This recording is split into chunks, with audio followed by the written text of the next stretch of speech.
Oh, what's going on, guys? Ragnarok here, coming at you with another video. This time, gonna be a little bit of a deck profile, sort of, not really kind of thing.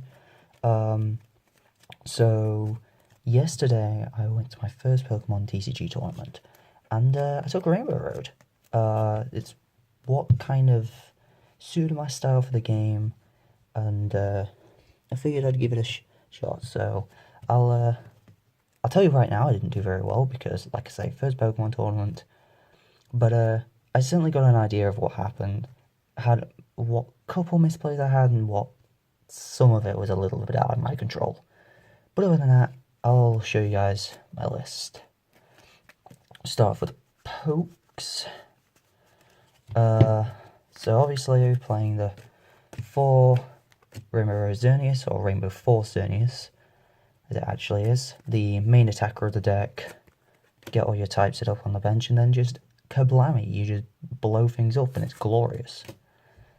And then for the supporting lines, we've got 2 Joltik and 2 Galvantula.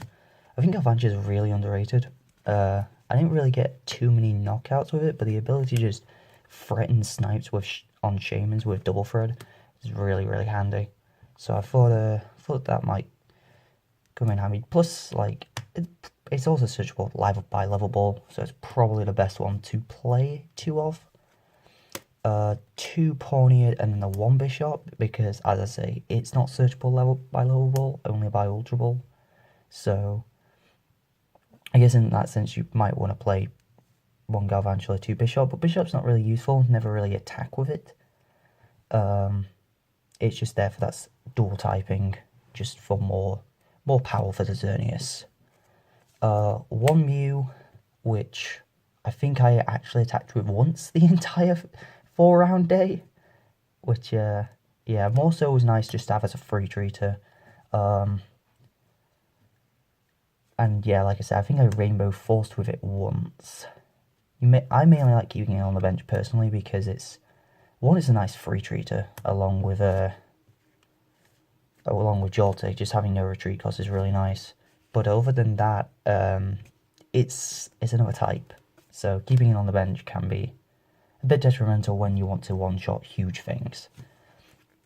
The 1 Volcanion, because I like having dual types, is just an easy Ultra Ball for 2 types that just, like, this just turns Rainbow Force into 70. Like, that just seems good. So, and then I actually played 2 Shaman. I only own 1 Shaman, but shout out to my boy Charlie, who actually got me he lent me a second Shaman for the day, which turns out playing 2 Shamans are really good. But I can't afford 2 Shaman. Like, I got 1 for 40, so I'll take that. But I can't afford 2 Shaman realistically. So that's why this is here. But yes, I did play 2 Shaman. It was very good to have 2 Shaman. I think I only had my second Shaman prize once. But other than that, it was just nice to have 2 Shaman, just to know, okay, I can just Shaman him to dig through my deck. Which, one thing I definitely noticed when I was playing was I was going through my deck rapidly. Like, I was just playing stuff and supporting. I don't know if that was correct. I need to probably get someone to watch some of my games to actually know if some of the plays I was making were correct. But other than that, that was the Pokemon I played. I think that's 15. I think I was playing 14 before.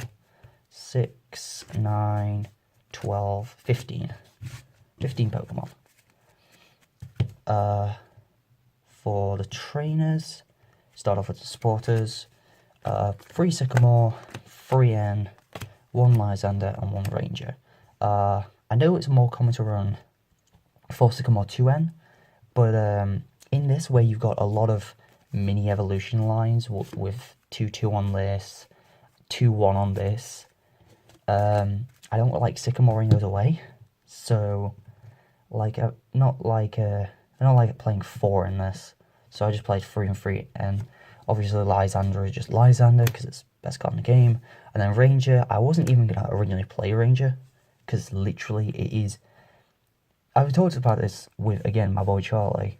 And we both just come to a conclusion that this card is just terrible, but you have to play it for Jolteon. Like, because Jolteon exists, you have to play it, because he's playing Zygarde. So, like, obviously you can Lysander other stuff up and things like that, but you need to make sure you're actually playing it out to Jolteon in this deck. So, and I didn't go against Jolteon either. I think there was only one Jolteon there, but other than that, I had to play this, because otherwise I get just destroyed by Jolteon. Then for the actual items and stuff, 4 versus Seeker, because the best card in the game, because it gets all the good cards. 4 Ultra Ball, because it searches all your good Pokemon. 2 Level Ball, because, like, there's a lot of little things in this deck.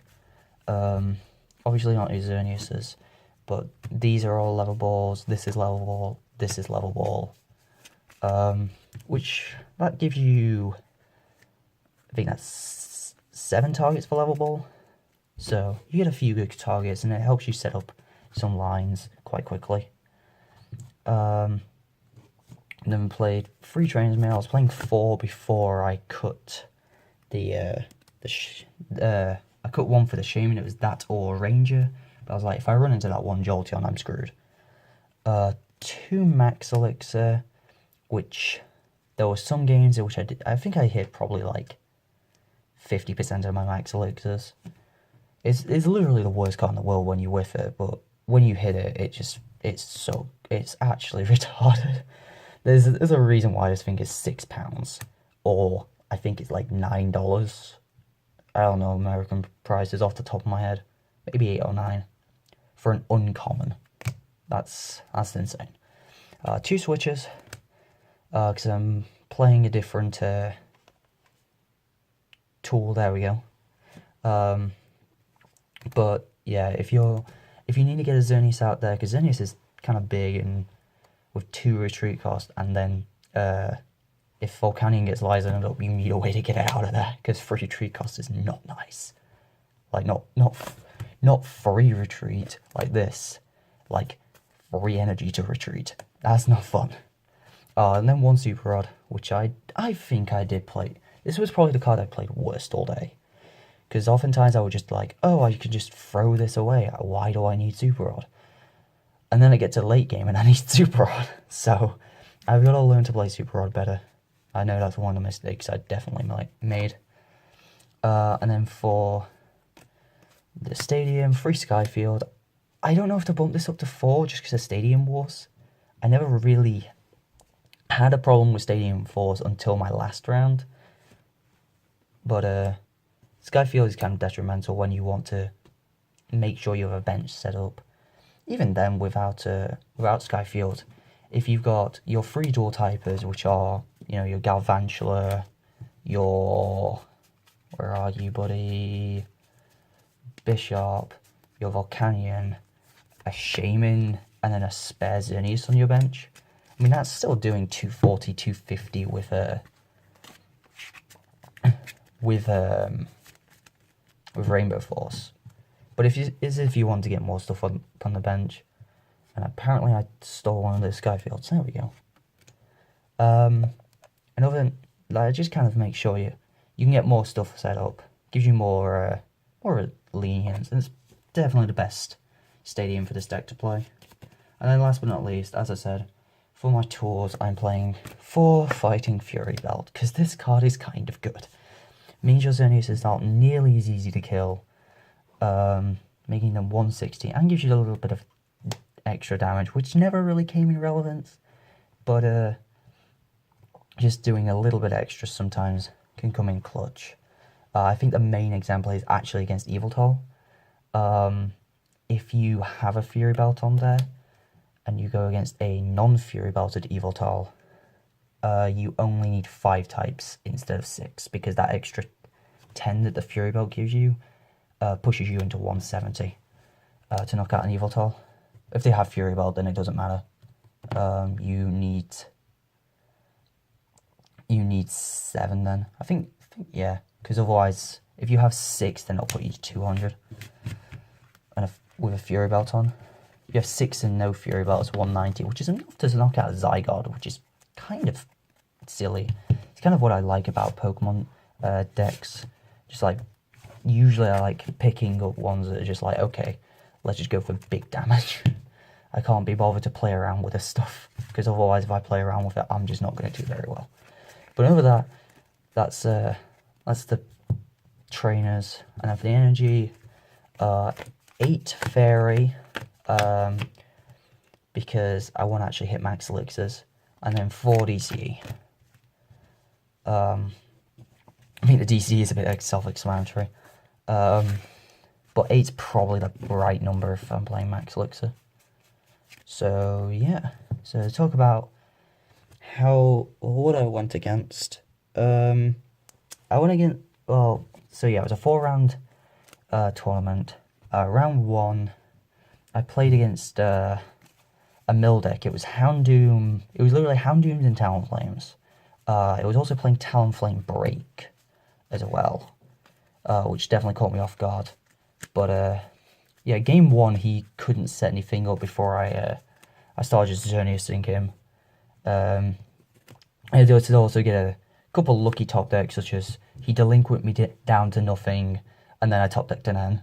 So that was certainly handy. Got a lot of good draws on that game. But game 2 and 3, between those 2 games, he hit 6 crushing hammers, and he ran, like, according to someone, he ran 3 Team Rocket's handiwork and hit like 5 of the 6 heads on those as well. So I couldn't really get anywhere. He hit so many heads just on a lot of cards like that. It was just milled me out. And between, I mean, Talonflame Break can't kill Xerneas with a Fury Belt, but Mega Houndoom, which he did run a couple of, can, because that does 160 with its attack if you discard the energy. And he was running Scorch Energy, so it just came back immediately. So I lost that 2-1, which kind of put me down, because I was like, it's only mill. How can I lose this? So round 2, I know the person who's playing, but I don't know what they're playing. And we flip, and I believe I see an Evoltol. I'm like, alright, this is Evoltol. Cool. And I think I lead a Joltik. So I get some stuff set up. I am able to, just get a Xerneas, she gets an Evoltol. And we do back and forth trade a lot, but because I'm taking 1 prize to her 2... No, other way around. I'm taking 2 prizes because I'm killing Evoltols to her taking 1. She can't take enough to keep up, so I go down to like 2 prizes.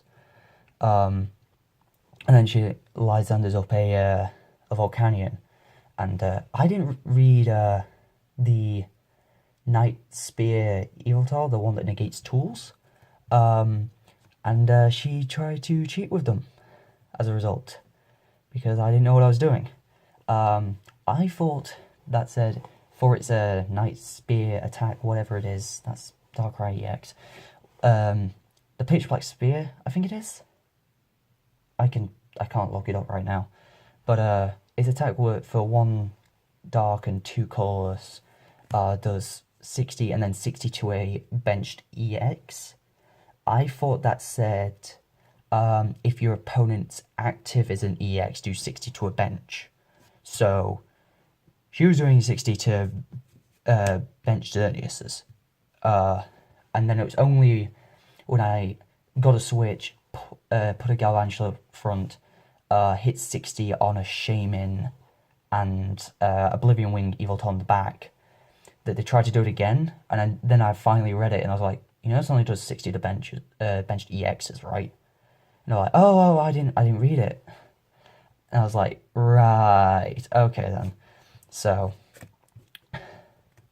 but as a result, because they couldn't knock out my bench Xerneas, I just brought up the Xerneas next turn because I had the energy to retreat with Galvantula, and I just went versus Seek for Lysander versus Shaman, knock it out.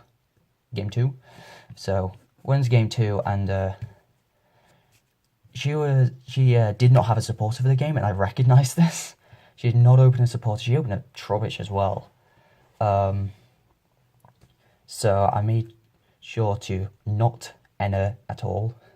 I made special attention. Like my first turn, I Sycamored, and then after taking a couple prizes, taking a prize because I killed a Trubbish, it wasn't hard, and I tried to after Ultra Balling twice and discarding 3 ends in the process, tried to Versus Seeker for a Sycamore again, and then they tried to call me out on having used a supporter for that turn when I hadn't, and I had to explain my entire line of play, and at that point I was like, okay, this person is actually trying to call me out on being a cheat, when then their self are cheating, so yeah, that was fun.